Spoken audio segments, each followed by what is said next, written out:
The Russian government, in accepting the care of Malta, had asked, in its plan of conciliation, that Lampedusa should be ceded to England.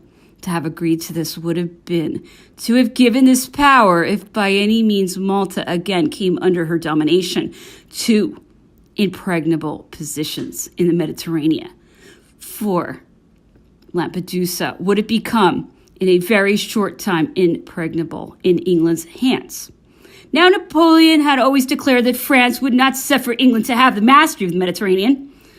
Russia demanded, besides the evacuation of Switzerland and Italy by the French, conditions which had not been stipulated by the Treaty of Amiens, an establishment in Italy which should compensate the King of Sardinia for the loss of Piedmont, etc., etc. Russia's partiality for England was made clear by these proposals.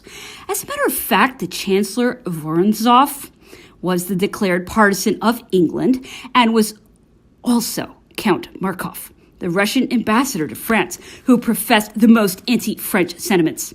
He used to pay professional libelers to bedaub the government and the person of the first consul with insults and calumnies. He was, moreover, the censor of his own master, and used to say, "The emperor has his will, but the Russian nation has her will also." The first consul, who had suffered the antagonistic attitude of the Russian envoy during the peace, considered that his presence in Paris after war had been declared, the termination of which could not be foreseen, was not only disagreeable but dangerous. The recall of this agent was consequently demanded, and he was replaced in Paris by a chargé d'affaires. At the same time, the French government recalled General Houdeville, who left behind him at St. Petersburg Monsieur de Méneval, also a chargé d'affaires. The first consul, who was on the best terms with Prussia, thought it well to strengthen the bonds which united the two countries. He felt that in the presence of so bitter an enemy as England, he stood in need of a close and stable alliance, which could be made use of both offensively and defensively. What, above all, to use his own words, was desired by him was in evident, powerful, and complete association, the mere announcement of which should be to Europe a pledge of the stability of peace and of the permanence of the status quo of the contracting parties, and which should anew warn England to look beyond the present war. Napoleon had to choose between Austria and Prussia, but his preference was for the latter. It was accordingly to the Prussian government that he proposed an offensive and defensive alliance. The rupture of the Peace of Amiens disturbed Napoleon in the midst of the calm of a peaceful life, to which he was unfortunately not destined by fate. Had this indefatigable activity not been turned aside to another object, what prodigies might not have been effected during the time of peace by the creative power of his genius and the ascendancy which he owed to the splendor of an incomparable fame. He had bound together the olive branch of peace and the laurels of war. The whole of Europe had been pacified. What glory remained for his hands together to encourage agriculture, industries, the sciences, and the arts, and to render France as happy as her pacific developments, as he had made her powerful and feared by his victories. But these dreams of peace and prosperity in which he loved to indulge were destined to fade away before the vast and stormy career which he was called upon to follow. If any illusion as to his future had ever entered his strong and penetrating mind, it was from that day forth banished forever.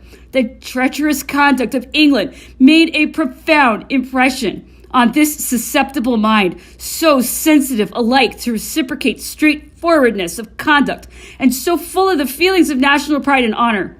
The odious machination directed by the English ministry, or paid for with its gold, against the power and life of the first consul, the eruption of 60 assassins vomited out onto our shores foul remnants of our civil wars, to consummate a cowardly and criminal attempt, the hidden intrigues carried on with a view to suborning French generals who had distinguished themselves by their victories. Falsehood and corruption, entering at every door, filled him with the loftiest indignation. He was forced to acknowledge that there was neither armistice nor peace to be hoped for from this irreconcilable enemy, and he had nothing further to rely on than the superiority of his power and unusual means, for it was war to the death. It became from that moment forward his sole occupation to throw back on England all the harm that she had essayed to inflict upon us. His habits changed. His genius, which had appeared to slumber, awoke full of courage and daring. He raised himself to the height of the formidable circumstances which our eternal enemies had created, and indeed rose superior to them. His activity became prodigious and was all sufficient. From that time forward, a new life began for him, a life of action, of combat, a life given up to the hardest labors, to dangers of every kind, to the most fruitful and the most audacious conceptions, a life from which no diversions of any kind were even for a moment allowed to turn him aside. Like an intrepid athlete, he entered upon this gigantic struggle, which was to produce such marvels, to raise him so high, and to cast him so low. The arrest of Englishmen traveling in France at the time of the declaration of war was an energetic measure which can only be justified by the necessity of taking reprisals on a power which had committed a monstrous and intolerable violation of international law. The first act was speedily followed by the conquest of the electorate of Hanover. Others were given to a French army assembled in Holland to enter Germany. It marched with forced marches under the command of Marshal Mortier against the electorate of Hanover. Leaving Nimeguen on May 26th, this army entered the capital of the electorate on June 5th. A convention was concluded at Sublingen, in virtue of which the French troops occupied Hanover as far as the Elbe. The Hanoverian army withdrew to Lauenburg with the undertaking not to fight against France during the war. All forts, artillery, munitions of all kinds, and all treasure chests and other property belonging to the King of England were handed over to the French army. The king, having refused to ratify the convention, our army pursued the Hanoverian troops into their retreat in Lauenburg and disarmed them. The English government had sent transport ships over to embark these troops, which formed an army of 16,000 men, but the transport ships arrived too late. The University of Göttingen, alarmed by the menacing approach of war, had applied for protection to the first consul through the celebrated Heine, begging that measures might be taken for the safety of the people and the property of the university, and that orders might be given to prevent any occurrences which might trouble the calm and quiet so necessary to study. The first consul ordered the minister of war to reply favorably and to instruct Marshal Mortier to protect the universities in general and the University of Göttingen in particular. Napoleon had made up his mind to attempt a descent upon England so as to dictate terms of peace in London itself. He applied himself to combine the best means whereby an army of 150,000 men could be shipped across the Channel, that being the number of men which he considered necessary for such an expedition. He decided upon the use of small ships suitable for navigation, fitted as was requisite, and adapted to the ports in which they were to land. These ships were divided into gunboats, sloops carrying guns, and barges. Some vessels of larger dimensions were added for the transport of horses, artillery, and provisions. A certain number of large fishing smacks scattered along the coast were purchased. All the ports and even the river basins were used as docks for the construction of the necessary boats.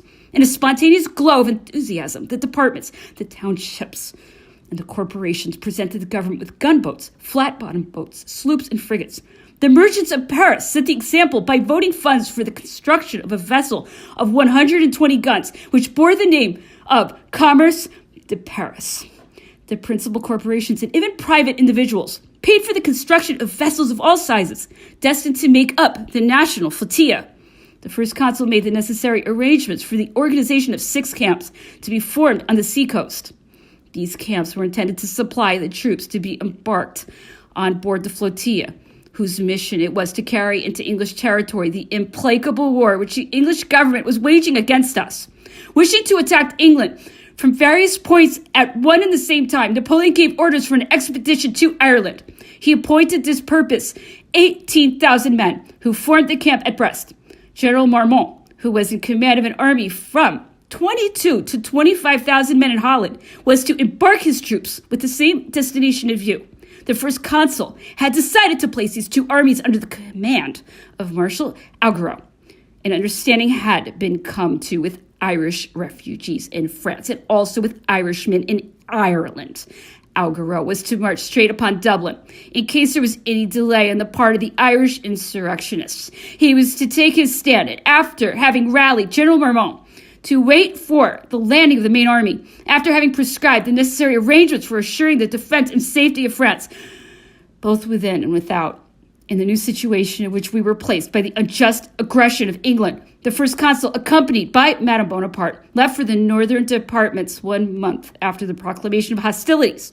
He visited all the ports on our shore of the English Channel and of the German Ocean, the manufacturing towns of Picardy, Belgium, and the Liège district. I stayed several days at Brussels and at Antwerp, and returned home to St. Cloud on August 10th by way of Reims and Soissons. The 6 weeks' journey was employed in preparations for the organization of the flotilla and in assembling the invading army at Bologna. The men and the materials of this expedition were the objects of Napoleon's greatest care. Everywhere in the course of his journey, he found an exasperation against the English, which rendered the war a national war, and he urged on the populations of the various districts to assist the government in the construction and the equipment of the fleet. This glow of patriotic enthusiasm had spread over the whole of France. Apart from the vessels for which funds had been voted, the number of which, had they all been built, would have exceeded the requirements of the expedition. Patriotic gifts and voluntary subscriptions supplied a great part of the funds necessary for the arming and maintenance of the flotilla. More than 2,000 vessels of every kind were collected together in the harbor of Bologna and in the auxiliary ports or basins, and the beds of neighboring rivers were dug out and enlarged. Establishments were formed, and the necessary work carried out to adapt them to the purpose for which they were intended. Considerable works of every kind were executed to protect the divisions of the flotilla which were scattered along the coast. In a word, no precautions were neglected to render the execution of this memorable enterprise, in which the genius of Napoleon reached its full development, worthy of its conception. The assembling at one and the same place of so large a number of ships armed for war gave rise to the belief that it was with the flotilla alone that the invasion of England was to be attempted. In order to put the enemy on the wrong scent, Napoleon conceived the idea of assembling in distant waters by combined operations the French and Spanish squadrons of Toulon, Rochefort, Cadiz, Ferrol, and Brest in number 60 line vessels, to make them return suddenly at the right time to Bologna and to hold the sea during a space of 14 days. Thanks to the presence of these squadrons, masters of the sea, by their numerical superiority in the waters of the Channel, the flotilla would be able to cross and effect the landing in England of the army of 160,000 men, which had been collected in our ports and notably at Bologna. The first consul had decided upon this plan after having discussed various alternatives with his minister of marine. Napoleon considered Admiral Latouche-Treville as the right man to carry out an enterprise which demanded, on the part of the man who should engage in it, great resolution and skill.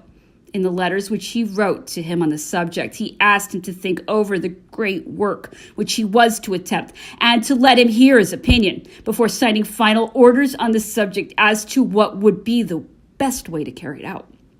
He informed them that he had appointed him Inspector General of the Mediterranean Littoral, and added that he ardently hoped that the success of the great expedition against England would put him in a position to raise the admiral to such a degree of honor and title that the admiral could have nothing further to wish for. Napoleon at the same time communicated to him the number and the positions of the vessels which the commander-in-chief of the naval forces would have to rally under his command, and informed him of the position of the English cruisers and squadrons. The first consul drew this information from the reports of his Bureau of Foreign Statistics, an office which was so well organized that he knew the exact state of the English Navy as well as it was known at the Admiralty in London. We possess at this moment, he added, between Etaples, Bologna, Memoirs, and Ambleteuse, 2,000 gunboats, sloops, barges, etc., able to transport 140,000 men and 10,000 horses.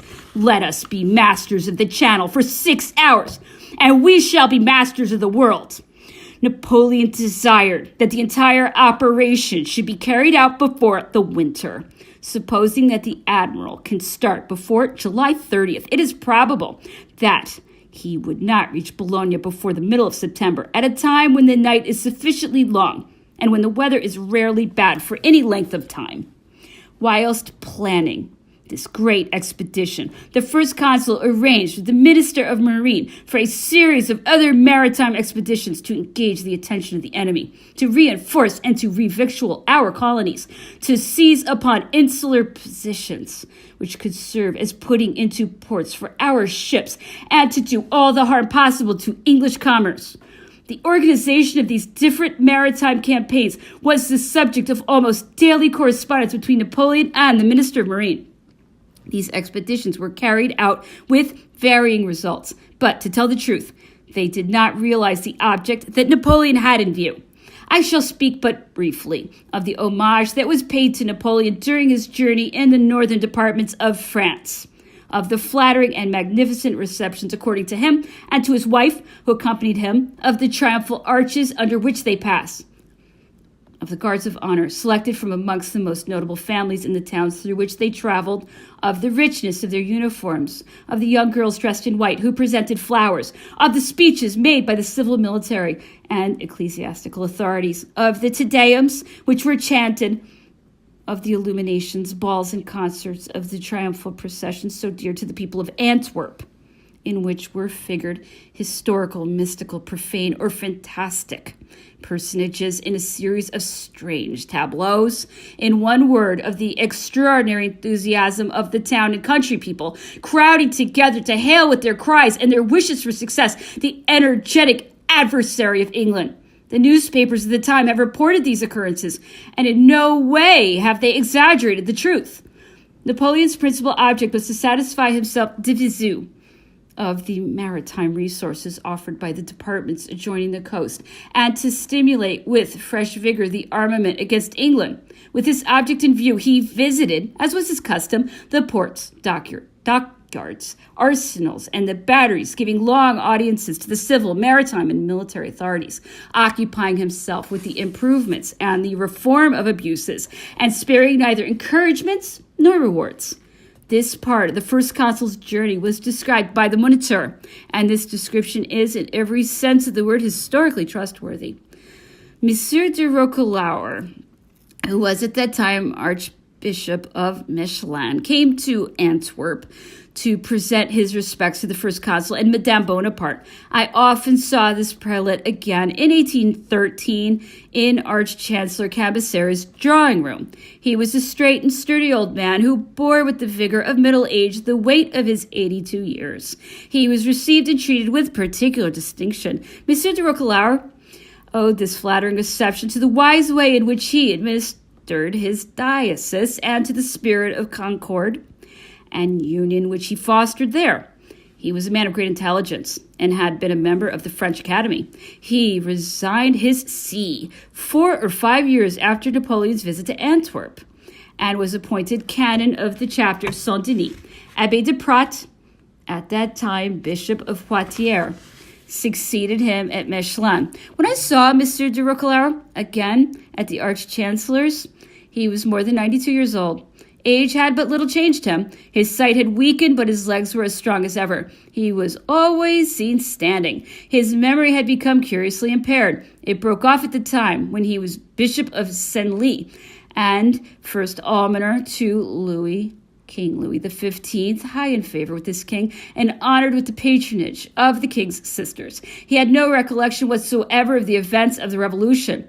Comte Simeon was an even more remarkable man, for at a greater age than that of Monsieur de Roquelaure, he remained in the enjoyment of all his faculties.